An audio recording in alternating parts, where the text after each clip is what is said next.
Dan pemerintah dengan polusi wonten Jakarta. Pemerintah ngerancang damel jawah gawean lokal kangge ngresiki kaliyan dadosi sirkulasi udara ingkang wonten Jakarta. Jawah gawean dipun damel ngangge ngaturake bahan kimia wonten langit. Salah satunggalipun pamirsa kanthi nyepyurake zat higroskopis kayata uyah lan urea saking langit. Daresipun nyepyurna uyah ing wayah isuk lan kangge urea ing wayah siang.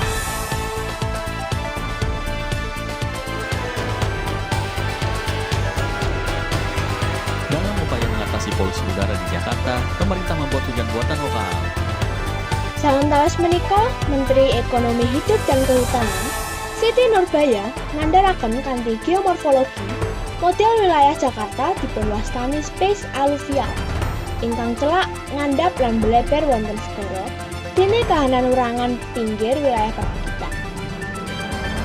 Bab menika nyebabaken hawa polusi ingkang dateng saking ngisor sekal kanggo munggah amargi wonten tekanan saking perbukitan.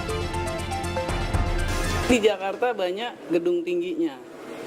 Di daerah yang gedung tinggi kan ada yang tinggi, ada yang rendah, jadi sirkulasi udaranya itu terganggu. Namanya street canyon ya. Nah, di situ juga berarti udaranya susah untuk dibersihkan atau untuk bergerak rapi.